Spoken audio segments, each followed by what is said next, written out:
Hello everyone, so I have Miss Winona here today, and when I first did this video, there was a lot of background noise because my family was playing with the dog in the living room, and it was just super loud. The dog was barking and I kept on getting distracted, but I didn't want to discard this video because Winona just looks so cute in here.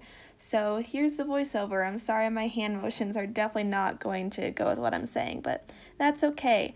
So she's just in this cute little hospital hat and blanket today because she just got out of surgery, you guys.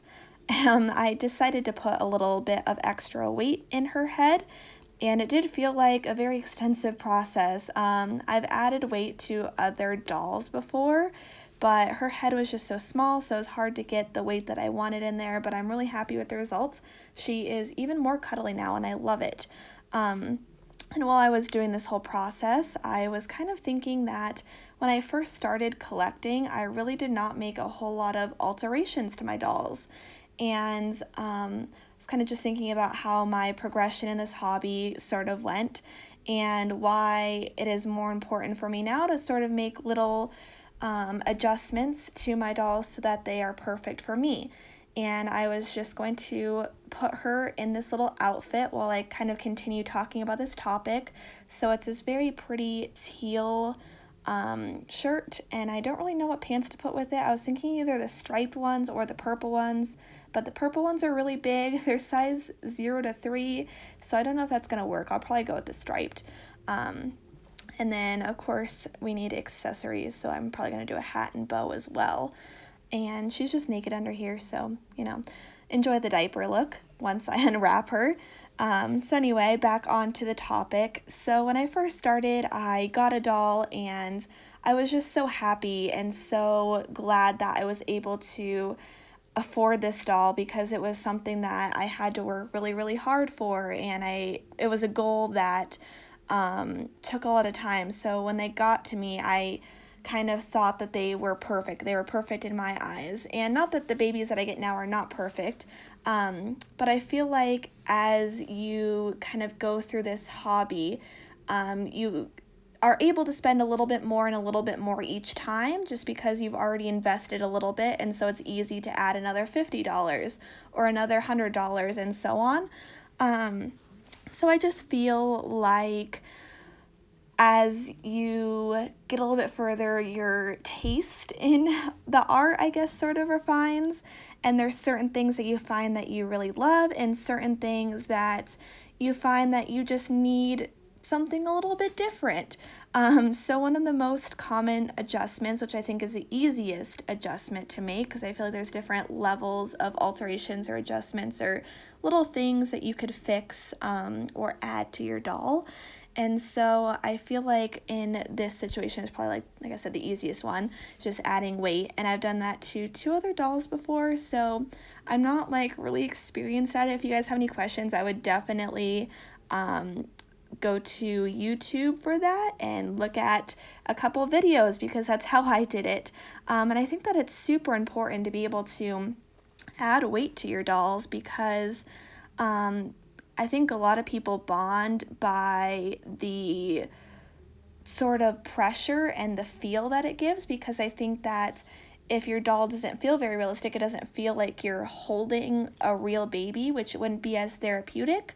Because there's just something so special about holding a sleeping baby, in my opinion. And so I feel like to kind of get that whole experience in, you really need to kind of have like all sort of sensory things going on. I feel like that's why a lot of people really like silicone, because it feels a little bit more squishy like a real baby would. And so that is one thing that is pretty important to me. A couple of other like small alterations that I know people have made that are really easy to do without an artist is changing the body of the doll. And I've wanted to do that before, but I was too worried to because I had just started out in the hobby and I felt like, I think it was my third or fourth doll. She came with like a huge body and she was pretty small. And so like the clothing just didn't fit right on her and her size looked awkward. So sometimes I feel like you just need either like a skinnier body or a little bit of a chubbier body to really fit the limbs correctly. So I would definitely do that to a doll. I would have no problem deciding to do that. And then I feel like kind of the second level of alterations would be just like maybe adding things to the doll. So I know some people will like add like a different type of varnish if they feel like the doll is too shiny, or something that I've done is I've added hair to a doll. My very first doll that I ever had, I had a very special bond with her. Her name was Megan, and she was definitely a first doll. She had a couple of issues with her. Her painting stayed on just fine, but her hair was not glued in super well, and so I had a lot of issues with it falling out to the point where she was completely bald on the back of her head. And I had such a special bond with her that I really wanted to keep her, and in order to keep that bond strong, I really feel like I needed to make a change. And so I sent her off to get rooted, and I gave her a full head of hair, you guys. It was like this huge mess of like awesome, beautiful, like thick newborn hair. It was exactly what I wanted.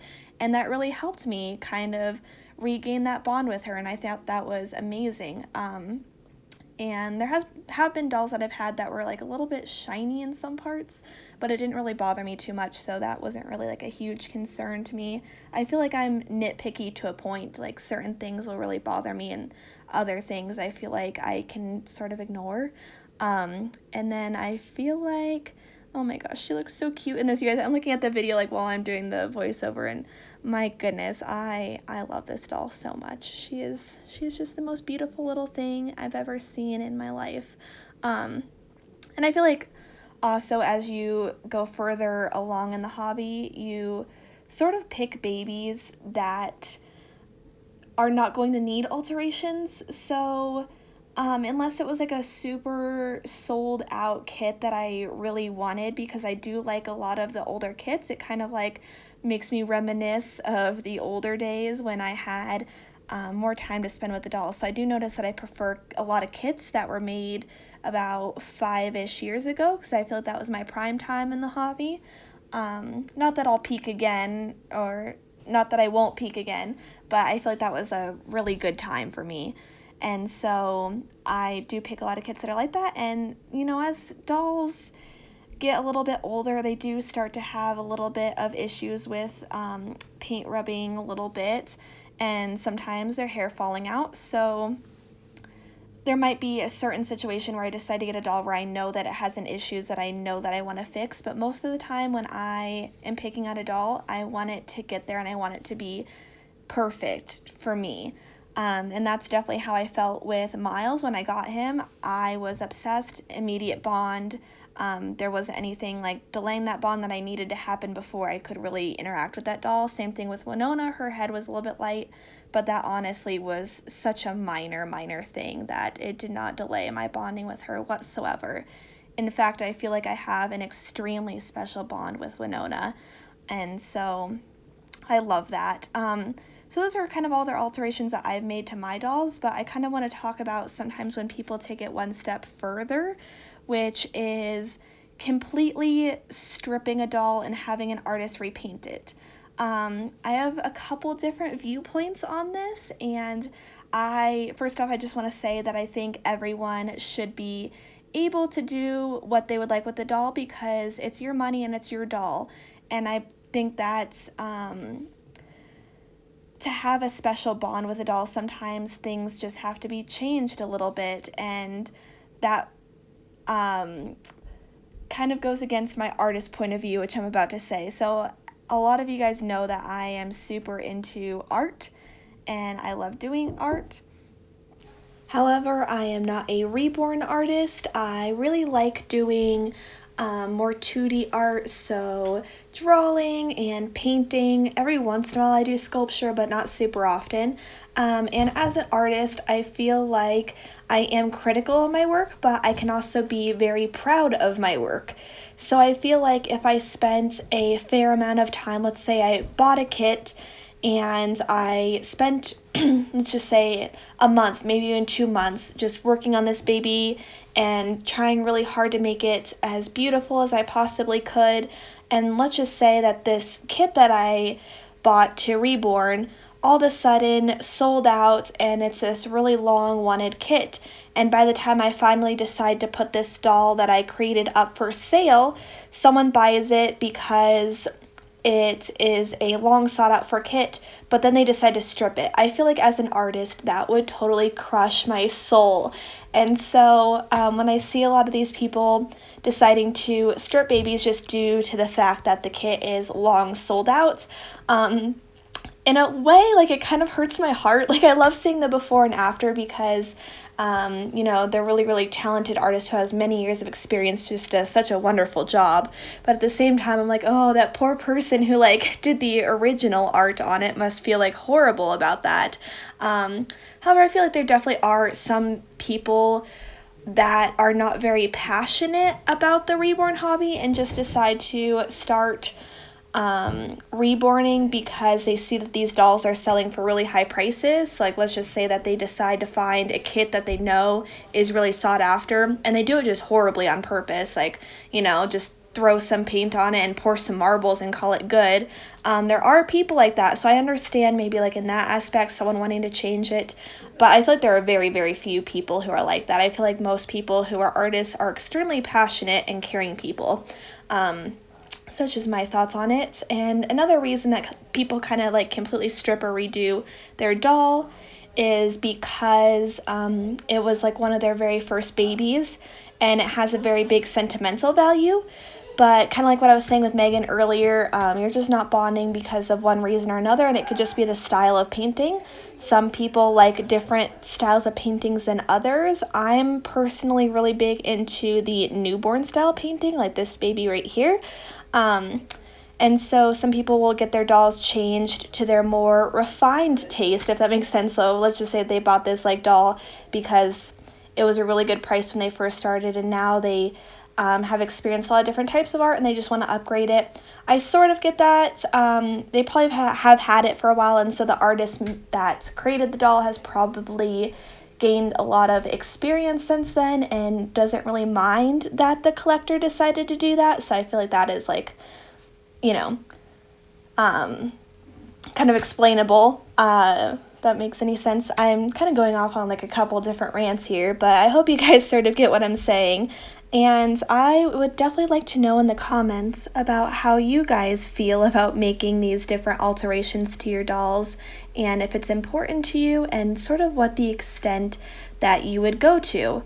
So as you kind of maybe got from this video, although it was sort of all over the place, I think that making alterations is very important for your bond for the doll, especially if you have a really special kit that you want to keep.